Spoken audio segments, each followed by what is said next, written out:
Our first topic in molecular biology module is nucleic acids. What are nucleic acids? Nucleic acids are polynucleotides. So to understand this term polynucleotide, we should understand what is a nucleoside, what is a nucleotide, and what is a polynucleotide. Okay. So a nucleoside is a combination of ribose sugar and a nitrogenous base. Nucleotide is when a phosphate group is attached to a nucleotide. So we can see here nucleoside is B plus S, base and sugar.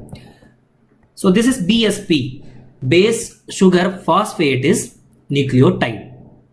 Nucleic acids are nothing but polynucleotides. Can you see? Here is one nucleotide, here is one nucleotide, here is one nucleotide. So polynucleotides are nucleic acids. So now let us discuss each and every component in detail. So this will help you build your concepts well. So let us start with sugar. So the sugar is pentose sugar, and that too it is ribose sugar. Okay. Ribose sugar is the sugar present in ribonucleic acids. Okay. RNA. Ribonucleic acid is RNA. Deoxyribose is the sugar present in DNA. Deoxyribonucleic acid. So what is a ribose sugar? Ribose sugar is a pentose sugar. 1, 2, 3, 4, 5. So there are 5 carbons. So what is this cyclic structure? See, you might have studied the linear structure of pentose. Okay. So when these ribose is in solution it cyclize. Okay. So it cyclize to form this cyclic structure. Okay. So see here, the 5th carbon is out of the ring. Okay. So that this hydroxyl group of this 5th carbon is easily phosphorylated. Okay. Because this is out of this ring, so it can be easily phosphorylated. And compared to the 2nd carbon, see the 2nd carbon, see here, see here. So compared to the 2nd carbon only, we say ribose or deoxyribose. In deoxyribose, there is no oxygen in the 2nd carbon. Okay. So here they have written some dash. What is this? This is prime. Don't call it as dash. Okay. This is prime. For example, 2 prime. Why we call it as prime? Why not just 2?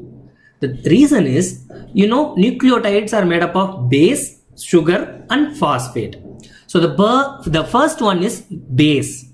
So the numbering of base is 1, 2, 3, 4. The numbering of ribose is 1 prime, 2 prime, 3 prime, 4 prime. So that is why to differentiate the carbons of base and the ribose, we add a prime to the ribose. So whenever we say 5 prime, that means it indicates the 5 prime carbon of the, otherwise 5th carbon of the ribose. Okay. So now let's see this. The difference between ribose and deoxyribose is nothing but deoxyribose lacks oxygen. That's why it is deoxy. It lacks an oxygen in the 2nd position. Okay. Now in our body, how ribose is converted into deoxyribose? So there is an enzyme, ribonucleotide reductase. This enzyme converts the ribose of ribonucleotide diphosphate into deoxyribose. So this is how DNA synthesis happens. So the nucleotides needed for DNA synthesis are converted by this enzyme, ribonucleotide reductase. Okay, because DNA synthesis requires DNTPs. Okay, so these DNTPs are synthesized by this enzyme, ribonucleotide reductase. But here there is a catch. The substrate for this enzyme is not NTP, it is NDP. Okay, nucleoside diphosphate. Okay, this is very important point you should remember. Ribonucleotide reductase acts upon the diphosphate, not on the triphosphate. This enzyme requires thioredoxin as a cofactor, and this is the thioredoxin reductase. This enzyme is needed for the regeneration of this thioredoxin. And the one peculiar thing about this enzyme is this enzyme contains selenocysteine. Selenocysteine is the 21st amino acid which we will discuss in our later sessions. Okay, so selenocysteine is present in this enzyme thioredoxin reductase. Okay, so now you should also know this fact: hydroxyurea inhibits this enzyme ribonucleotide reductase. Hydroxyurea is used in patients of sickle cell anemia. Okay, it somehow increases the level of HbF. Okay, so HbF prevents sickling, so that is why we use hydroxyurea in patients of sickle cell anemia. See this structure, it lacks both 2' oxygen and 3' oxygen. So if it lacks 2' oxygen, it is deoxyribose. If it lacks both 2' and 3', we call it as di-deoxy. Di means 2. In 2 positions, okay, there is deoxy. In human body, di-deoxyribose is not present. We use DDNTPs. That means those nucleotide triphosphate which contains di-deoxyribose as a sugar in a technique known as Sanger's sequencing. Okay, in Sanger's sequencing we use di-deoxyribose. Okay, remember this. Now let us go to the base. All these bases are nitrogenous base because they contain nitrogen. That is why we call them as nitrogenous base. These bases are of 2 types: purine, pyrimidine. If you see the purine, the name is small but the ring is big. It is a 9-membered ring. Okay. In the pyrimidine, the name is big but the ring is small. It is just a 6-membered ring. And I told you the numbering here is 1, 2, 3, 4. In ribose, it is 1', 2', 3'. And here you have both nitrogen and carbon. So see here, this is N1. So we gave first position to the nitrogen here, N1, and the numbering is anti-clockwise in purine, but in pyrimidine it is clockwise. Okay, anti-clockwise in purine, clockwise in pyrimidine. Okay, this I want you to understand. Now let us see the sources of purine and pyrimidine ring. During the synthesis of this purine bases, we derive them from amino acids. Okay, if you see, this is N3 and N9. N3 and N9 of purine are derived from amide nitrogen of glutamine. This is C2 and this is C8. These are derived from 1 carbon groups. See this is C3, C5, N7. Okay, C3, C5, sorry, this is C4. So because this is N3, right? So C4, C5, N7. These are derived from glycine. Glycine is the only amino acid that is incorporated fully into the purine ring, because glycine just contains 2 carbon and 1 nitrogen. Okay, you can see that it is incorporated fully into the purine ring. This is C6. C6 is derived from respiratory carbon dioxide. This is your N1. So N1 is derived from aspartate. Okay, so in your national board exams, they ask these kinds of memory based question. So you should try to recall this: C2, C8 from 1 carbon group, N3, N9 from amide nitrogen of glutamine, C4, C5, N7 from glycine, C6 respiratory CO2, N1 from aspartate. Okay, sources of pyrimidine ring is very simple. See here. So this is your N1, right? So this is from glutamine. This is from carbon dioxide, the rest all from aspartate. So this is relatively simple. Now let us discuss about purine bases. You know the numbering already. See here, this is a purine ring. just there is an amino group in the 6th position. So 6 amino purine is adenine. Okay, adenine is nothing but 6 amino purine, and guanine is 2 amino 6 oxo or 6 keto purine. Okay, now see here, if there is oxidative deamination of adenine, what is oxidative deamination? There will be oxidation and deamination. So here the amino group will be removed. In place of that, there will be oxygen. So if there is deamination of adenine, you will get hypoxanthine. If there is deamination of guanine, what will you get? See this, put this here. So you will get xanthine. Okay. If you oxidize this also, xanthine also, you will get uric acid. Uric acid is the most oxidized purine. 2,6,8.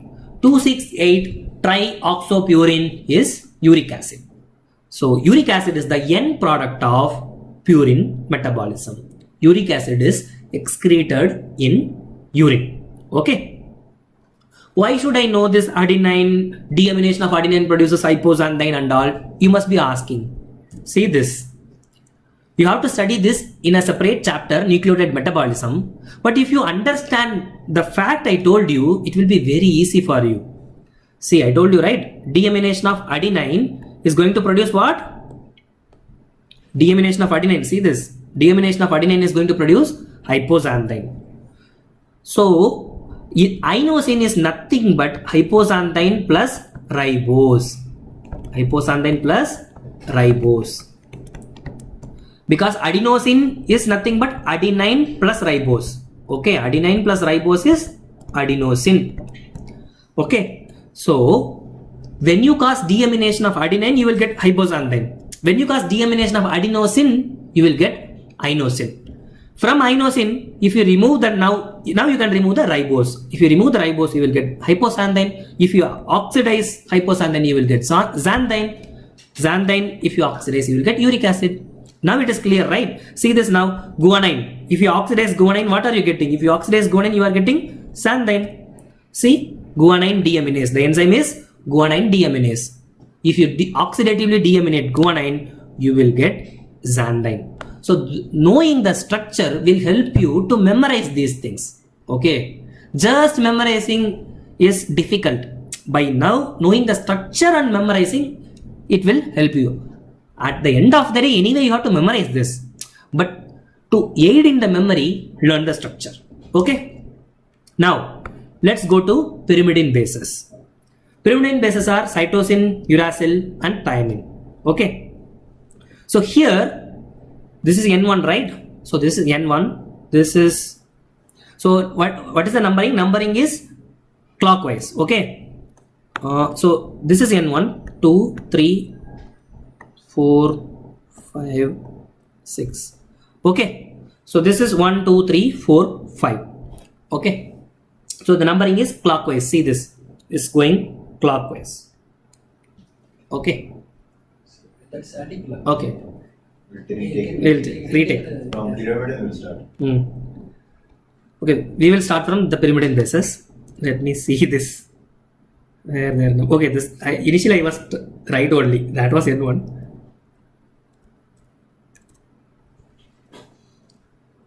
Now let us see the pyrimidine bases. So in the pyrimidine bases, this is your N1. The numbering will be clockwise. So N1, C2, N3, C4. This is your C5. This is your C6. Okay. So again, use the concept of oxidative deamination. If you oxidatively deaminate cytosine, what will you get? Uracil. Simple. See this? This amino group, instead of this amino group, there is oxidative deamination. In our body, in your body, daily there is oxidative deamination of cytosine, and this cytosine is converted into uracil in your DNA. And this uracil is repaired by uracil DNA glycosylase, which we will discuss in the DNA repair chapter. Okay. So that is that. importance of knowing this. Deamination of cytosine will produce uracil. And in the genetic code chapter, we are going to read about this. CAG is a codon. When there is oxidative deamination, what will happen? This C will be converted into U. So CAG will now become UAG. UAG is a stop codon. Okay. So this is the importance of knowing this. And in RNA editing, we will also learn in our body there are certain enzymes cited in deaminase which will deliberately convert cytosine to uracil to produce a stop codon. So this learning of this cytosine deamination has this much importance. Okay. And now, what is the difference between uracil and thymine? Just look at the structure. What is the difference? In the fifth position, there is a methyl group. So 5-methyl uracil is thymine. Again, this has a tremendous importance. Okay. How our body synthesizes uracil from thymine? Sorry. Okay, cut. How our body is going to synthesize thymine from uracil? It is by DUMP to DTMP. Here we need a 1 carbon donor. Here we need a 1 carbon donor because the difference between uracil and thymine is just a methyl group. So here tetrahydrofolate, which is a carrier of 1 carbon group, that will carry some 1 carbon group, and vitamin B12 is also involved in this, that is methyl cobalamin. Okay. So this is the importance of knowing this. The difference between uracil and thymine is nothing but a methyl group in the fifth position. So now try to solve this question. Deamination of methylated cytosine will produce uracil, thymine, hypoxanthine, adenine. See, deamination of cytosine will produce uracil. Okay. Deamination of adenine will produce hypoxanthine. Okay. Deamination of guanine will produce xanthine. What about this methylated cytosine? What is thymine? Thymine is nothing but methylated uracil. So if methylated cytosine is deaminated, it will produce methylated uracil. So that is your thymine. Okay. So this is the answer. This is a tricky question, but if you know the difference between uracil and thymine, you will be able to answer this question. And what is the importance of this question? Is it a theoretical question? No. In our body, there are certain regions known as CPG islands. Okay. CPG islands are nothing but the regions which contain CG nearby in the same strand. This P denotes the bond. Okay. There is a phosphodiester bond between these two. Because CPG can also denote CG. If you just say CG, it can be interpreted that C in one strand, G in other strand. So instead of saying CG, we say CPG. That means the C and G are in the same strand. Okay. In the prokaryotes, this CG region is present. Okay. You can find CG. See, there are 4 bases. Okay. The chances of C and G nearby each other is very high. Okay. But the chance of C and G seen in mammalian genome is very low. Actually, if you see the genome and see the CG nearby, you cannot see in very places. The mammalian genome is underrepresented. This CPG is underrepresented in mammalian genome. Okay. So even if this CPG is present in the mammalian genome, most of them are methylated. Most of the mammalian CPG is methylated. So cytosine can be methylated. Okay. In which position? 5th position. Okay. In the 5th position, cytosine is methylated. So I told you that in our body, cytosine can be deaminated. Spontaneously it undergoes deamination. So what will happen if this cytosine undergoes deamination? CPG will become TPG. Is it clear? So this may be a reason why CPG is underrepresented in the mammalian genome, because in due course of evolution all the CPG are converted into TPG. Okay, and even if CPG is present, it is always methylated. Okay, other than the promoter region. In the promoter region you can find non-methylated CPG. Otherwise, whenever there is CPG in the human genome, it is always methylated. Okay, why it is methylated? Because this CPG are derived from transposable elements, transposons. So to stop the transposons jumping from gene to gene during evolution, all these CPG are methylated. Okay, so with this, now see again the same thing. This is 5-methyl cytosine. When it undergoes deamination, it is going to produce what? 5-methyl uracil. Okay, that is thymine. So now we have seen about sugar, that is ribose sugar. Then we have seen about purine, pyrimidine bases. Now if we combine this base and sugar, what are we going to get? We are going to get nucleoside. Nucleoside is B plus S. N-diene of purine and C1 of ribose. N1 of pyrimidine and C1 of ribose. Okay, this is first carbon, right? The anomeric carbon. You must be remembering from your carbohydrate chemistry knowledge that there is something known as glycosidic bond. Glycosidic bond is the bond between two sugars. Okay, it also can happen when a sugar react with the non-carbohydrate compound. So here the ribose is the sugar. Okay, the the base, that is your purine, is a non-carbohydrate compound. So it forms a glycosidic bond. This bond is known as glycosidic bond. The glycosidic bond is of two types: O glycoside, N glycoside. Okay, O glycoside means between two sugars. Okay, when it happens, it is O glycoside. Otherwise, when in both the instances OH groups are involved. But if amino group is involved, then it will be N glycosylation. Okay, in proteins you see that asparagine is involved in N glycoside. Amide group of asparagine can be glycosylated. That is also N glycosidic bond. Here nitrogen of base is involved in glycosidic bond. So this is also N glycosidic bond. So the bond between ribose and adenine here is the N glycosidic bond, that is in beta configuration. So we call it as beta N glycosidic bond. Okay,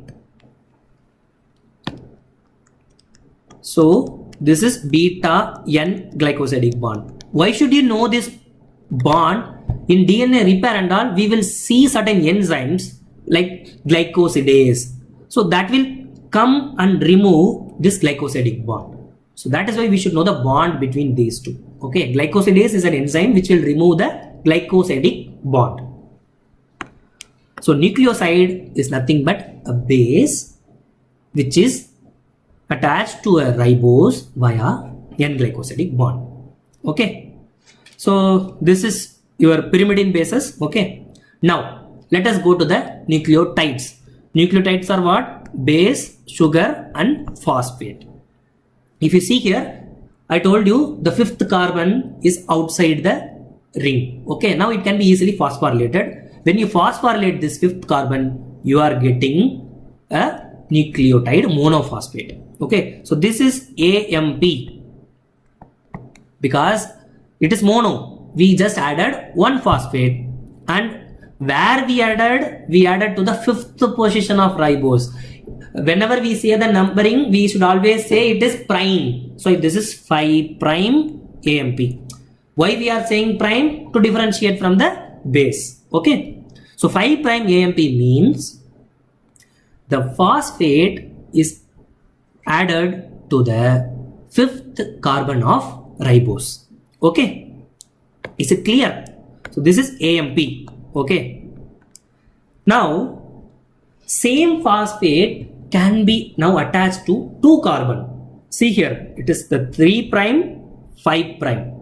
It can be cyclized. So this is known as cyclic AMP. So we most of the times we say this as camp. This is not camp, this is cyclic AMP. What is cyclic AMP? One phosphate is attached to both the carbon 3 prime and 5 prime carbon. Okay, an enzyme which is going to produce cyclic AMP, the name will be adenylyl cyclase, because it is going to do the cyclization. So that is why when you read this signaling pathway, you will encounter an enzyme known as adenylyl cyclase. This adenylyl cyclase will convert ATP to cyclic AMP. Okay, now let us go to the diphosphate. So here in the 5th position, okay, you can see that there are 2 phosphate. That is why it is diphosphate. You know bisphosphate? Bisphosphate means 2 phosphate attached to 2 different carbons. That is bisphosphate. 1,3 bisphosphoglyceric acid. You must be remembering. Okay, that is bis. Di means 2 phosphate attached to the same carbon. Here it is 5th carbon of ribose. Okay, now see the bond between these 2. Okay, this bond is phosphoanhydride bond. This is a phosphoanhydride bond. Okay, this is a ester bond. You can just say that this is an ester bond, phosphoester bond. Okay, this is a ester bond, this is a phosphoanhydride bond, because during the formation of this bond a water molecule is removed. So that is why it is phosphoanhydride bond. This is just a ester bond. Now triphosphate. Okay, let us see the triphosphate. This is your nucleotide triphosphate. There are 3 phosphate groups to the same carbon. That is why it is triphosphate. Here I want you to know this fact.